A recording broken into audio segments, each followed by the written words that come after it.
Notre pays aujourd'hui, une situation de tension et d'incertitude dont le seul responsable est le président Macky Sall dans sa volonté d'écraser toute opposition et de forcer une troisième candidature illégale, anticonstitutionnelle. Ce qui se passe depuis quelques jours dans ce pays dépasse l'entendement et tourne essentiellement autour de notre modeste personne. Effectivement, depuis quelques jours, nous avions entamé ce que nous avons appelé la caravane de la liberté, puisque la liberté est menacée aujourd'hui plus que jamais dans ce pays, depuis 12 ans que M. Macky Sall est à la tête de ce pays. Journalistes, penseurs, membres de la société civile, acteurs politiques, rien ni personne n'échappe à sa vendetta dès lors que vous avez des opinions différentes des siennes et dès lors que vous avez une vision et un projet politique différent des siens. Et ce que nous vivons, c'est que nous voyons aujourd'hui cette tension latente, pour ne pas dire même carrément réelle. Lors de cette caravane, nous avons sillonné quelques localités du Sénégal. Je rappelle que le but de cette caravane était simplement d'aller au contact des Sénégalais, de les sensibiliser sur les enjeux du moment, mais surtout, connaissant le peuple sénégalais extrêmement épris de démocratie et de liberté, lui rappeler jusqu'à quel point nous étions menacés quand il s'agit de ces questions importantes. Nous avons quitté Ziguinchor le vendredi, aux environs de 12 heures, et nous avons arrêté la caravane avant-hier avec l'étape de Vélingara. J'ai pris sur moi d'arrêter cette caravane pour le moment parce que je considérais que les objectifs étaient largement atteints. Contrairement à ce qu'on a voulu vous faire croire, c'est moi-même, à l'issue de l'étape de Vélingara, qui ai réuni une partie de mon staff pour lui dire qu'il était important de surseoir. D'abord parce que vous tous, vous avez vu le programme initial, il était prévu pour 48 heures. On venait de faire les 48 heures.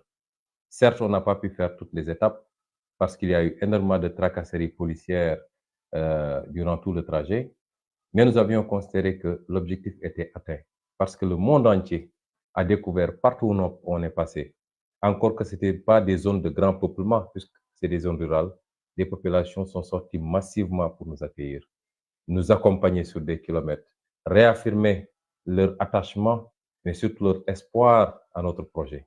Et c'était suffisant.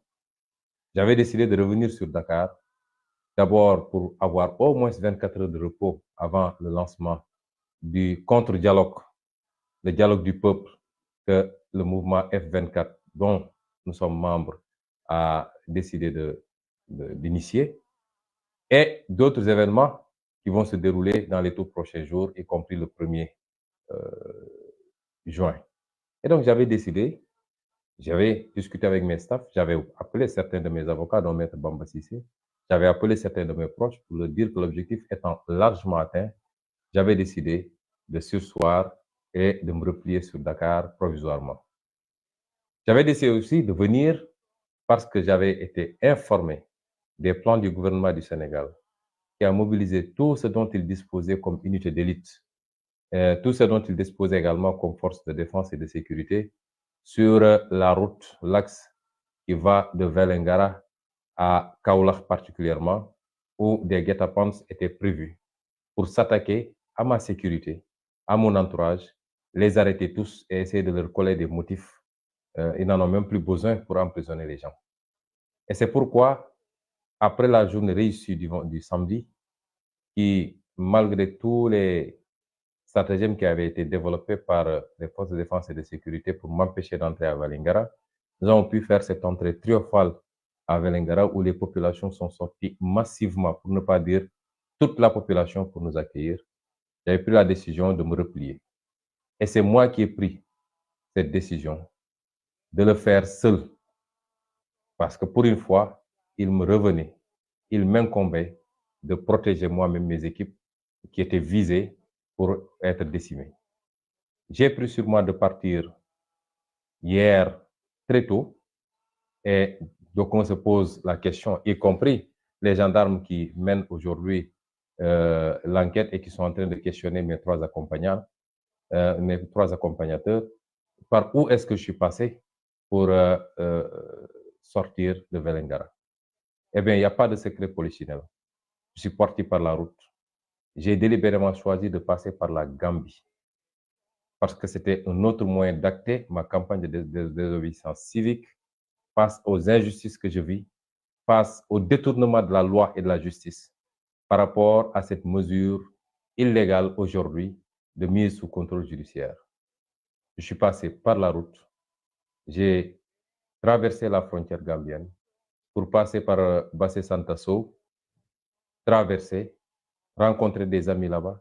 J'ai pris mon petit déjeuner tranquillement là-bas pour sortir de l'autre côté, du côté de Makacoulibanta et remonter vers Koussanar. Je l'ai fait en toute liberté parce que je considère que rien ne l'empêche aujourd'hui, si ce n'est l'instrumentalisation d'une partie de la justice et d'un magistrat instructeur pour m'empêcher aujourd'hui de vaquer tranquillement à mes occupations, de pouvoir sillonner le monde, rencontrer tous les partenaires qui sont très pressés de nous rencontrer, de nous parler.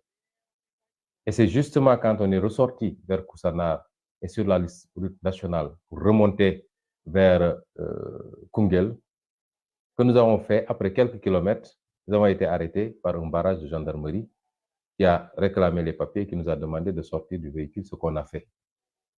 Mais à notre grande surprise, c'est comme si tout ce que le Sénégal comptait comme force de défense et de sécurité était embusqué là-bas depuis très longtemps et avait planqué les véhicules, le matériel lourd, les dragons, tout ce que vous voulez dans les buissons. Il y avait plus de 150 ou 200 hommes de tenue avec toutes sortes d'équipements qui étaient planqués dans les buissons attendant tranquillement. Je dois dire que j'avais été avisé. J'avais reçu une alerte 48 heures plus tard. On me disait que effectivement ce traquenard était mis sur la route et que leur objectif c'était de me ramener à Dakar, mais d'arrêter tous mes accompagnants pour essayer de leur coller des motifs et de les envoyer en instruction pour les retenir le plus longtemps possible. Aujourd'hui, nous rendons grâce à Dieu après le succès éclatant de cette promenade sur plus de 400 km de Ziguinchor à Vélingara. Nous sommes également extrêmement satisfaits d'avoir pu épargner tous nos accompagnants de cette dictature de Macky Sall, de cette instrumentalisation de tout ce que compte le pays comme moyen de répression, mais également instrument judiciaire pour les mettre en sécurité. Ce qui s'est passé une fois que notre véhicule a été interpellé. Et je tiens à dire à tous les Sénégalais que je ne suis pas parti par un clandon, je suis parti par un de mes véhicules. Et je l'ai fait en toute liberté et je ne me suis qu'à caché, sinon je ne serais pas passé par la route nationale que je savais déjà très surveillée par les contrôles de gendarmerie et de police. J'avais décidé de vaquer à mes occupations en toute liberté comme tout Sénégalais. Mais une fois qu'on a été arrêté, on nous a demandé de sortir de la voiture. Et ils se sont livrés d'abord à une fouille systématique. Quand je suis sorti, ils m'ont interpellé sur le sac que je portais.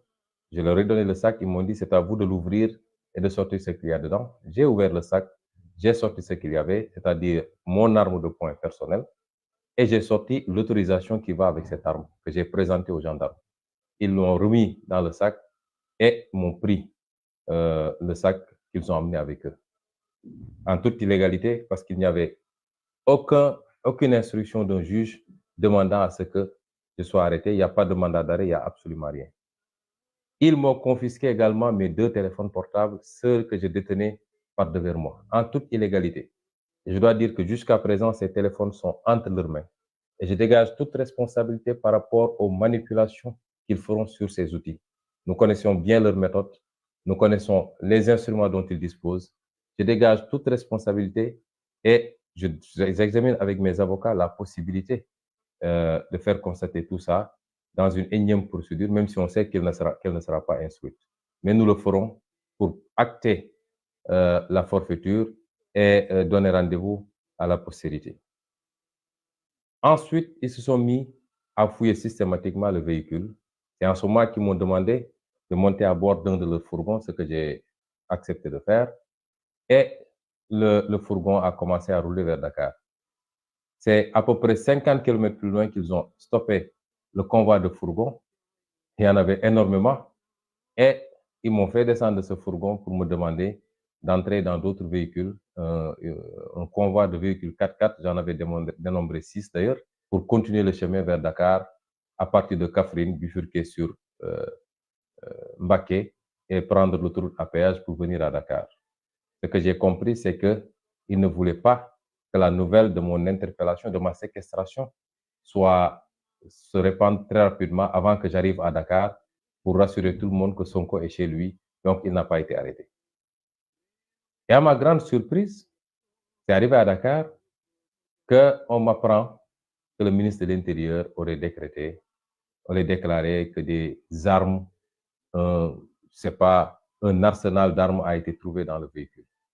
Je tiens à dire à tous les Sénégalais que M. Antoine Diome ment comme il a l'habitude de mentir. Il ment éhontément ou à défaut, il traduit leur velléité de nuire en complotant une fois de plus.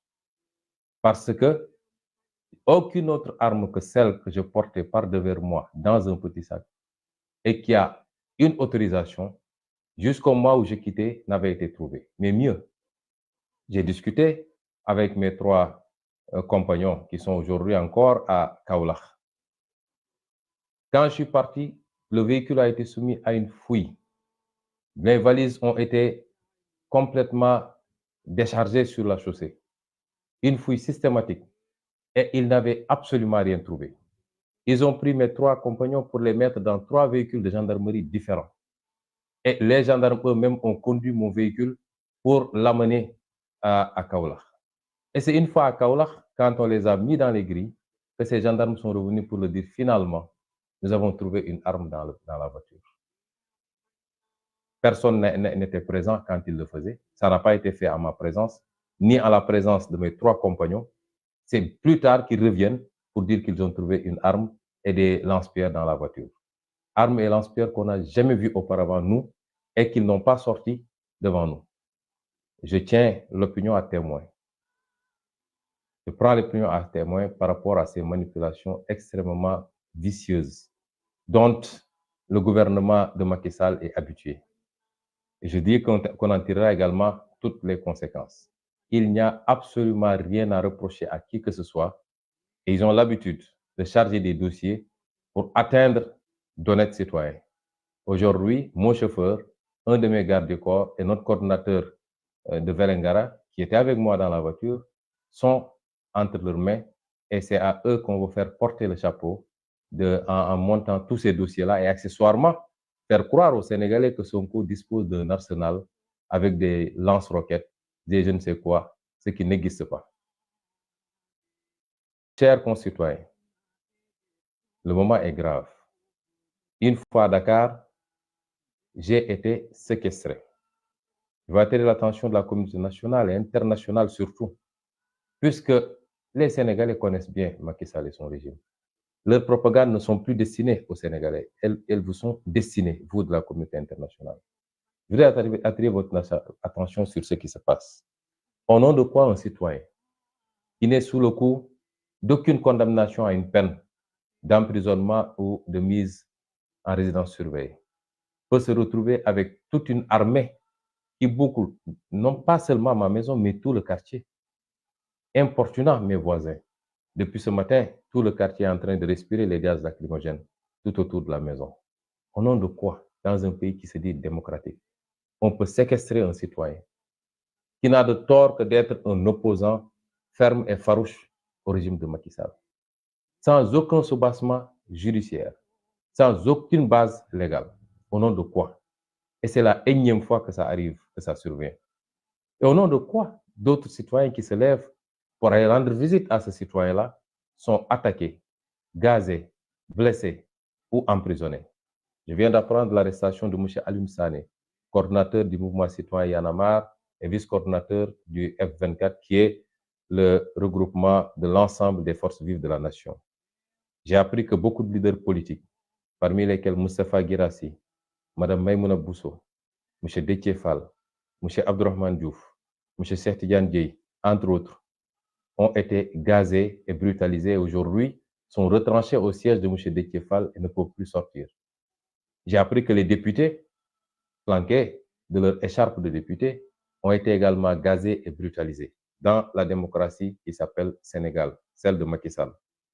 J'ai appris qu'énormément de militants de PASTEF, dont certains responsables de premier plan comme Mme Yacine Fall, ont été brutalisés également et gazés. J'ai appris qu'il y a un journaliste qui a été blessé. Chers concitoyens, il faut arrêter Macky Sall pendant qu'il est temps. Il est temps que tous les Sénégalais prennent leurs responsabilités pour sortir et faire face à Macky Sall. Et j'en appelle à cela, à un sursaut national, à un mouvement de résistance nationale conformément à notre constitution pour faire face à Macky Sall. Parce qu'il n'est plus dans une dictature rampante.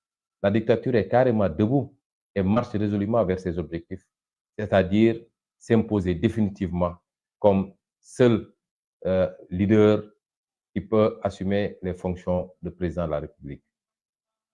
Ses velléités de faire une troisième candidature, c'est devenu un secret polichinelle. Et je l'avais dit la dernière fois, atteindre son but avec Ousmane Sonko, c'est l'atteindre également plus facilement avec tout le monde. Dans ses projections, il faut écarter l'homme Ousmane Sonko et après, ça deviendra beaucoup plus facile pour imposer mes desiderata à tout le monde. Et c'est pourquoi les gens doivent comprendre que ce n'est pas une affaire d'Ousmane Sonko. Ma personne importe peu. Qu'importe celui qui deviendra président de la République ou pas.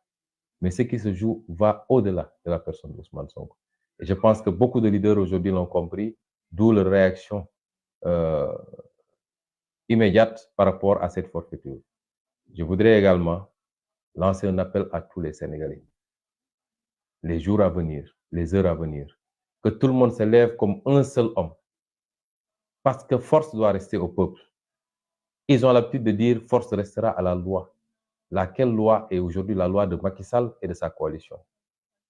Les forces de défense et de sécurité, c'est les forces de défense et de sécurité de Macky Sall.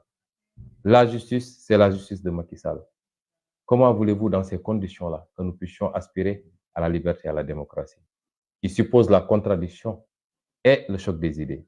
Et c'est pourquoi je lance un appel à tous les Sénégalais. Jamais notre démocratie n'a été autant menacée. Levons-nous comme un seul homme et faisons face à Macky Sall. Ce que les jeunes ont commencé à faire sur le terrain. Et je les encourage vivement à résister.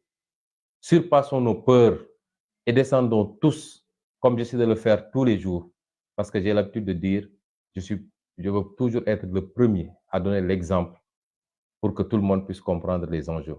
Nonobstant vos inquiétudes à chaque fois que je sors, nonobstant vos nombreux messages, je voudrais dire aujourd'hui aux Sénégalais que plus que jamais, il nous faut prendre notre destin en main. J'appelle tous les Sénégalais à sortir massivement. Parce que tant que c'est quelques manifestants, Macky pense pouvoir avoir le dessus. Mais personne ne peut faire face à un peuple. Et si le peuple sort pour dire basta, je vous assure que Macky Sall reculera ou quittera le pouvoir avant la fin de son mandat. Et j'en appelle à un sursaut de cette population-là. Qu'on comprenne que ce qui se joue, c'est l'avenir de nos enfants, et il est entre nos mains.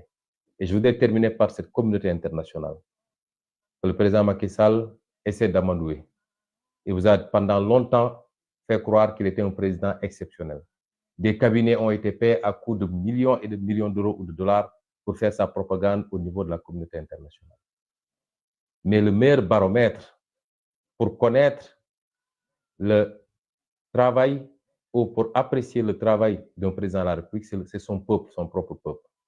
Et quand vous voyez comment ce peuple-là court derrière l'opposition, derrière nos caravanes, comment ce peuple-là rejette Macky Sall et son gouvernement, parce qu'il n'y a pas de travail dans ce pays. Le chômage a atteint des niveaux extraordinaires. Jamais la justice n'a été autant instrumentalisée pour liquider des adversaires politiques, des journalistes, des membres de la société civile. Tout le monde se sent en danger dans ce pays-là. Le résultat économique est catastrophique en dehors de quelques infrastructures construites à coût de milliards de dettes. La pauvreté atteint des niveaux endémiques et chaque année, le Sénégal fait partie des pays qui sont touchés par l'insécurité alimentaire. Et c'est pourquoi ce peuple est le meilleur baromètre. Pas les reportages payés à coût de millions d'euros. Et demander à ce peuple aujourd'hui qu'est-ce qu'il pense de Macky Sall. Pourquoi on restreindre la liberté d'Ousmane Sonko? Parce que si je sors tout de suite dans la rue, il y aura attroupement. Pourquoi ce peuple-là tourne le dos à Macky Sall? C'est parce qu'il a lamentablement échoué.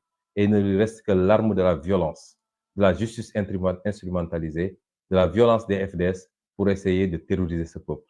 Ne le suivez pas dans cela, parce que c'est vous-même qui nous vendez toujours le discours sur la démocratie et les libertés. Et vous ne pouvez pas accepter que dans un pays qui a connu la liberté et la démocratie bien avant son indépendance, que le règne de Macky Sall sonne le glas de cette liberté et de cette démocratie. Sénégalais, levons-nous et battons-nous pour notre liberté, pour notre avenir. Je vous remercie. réew mi bañ na dootuñu nangu kenn noot ñu réew mi bañ na déet réew mi bañ na déedéet dootuñu fe nangu bu mu jaar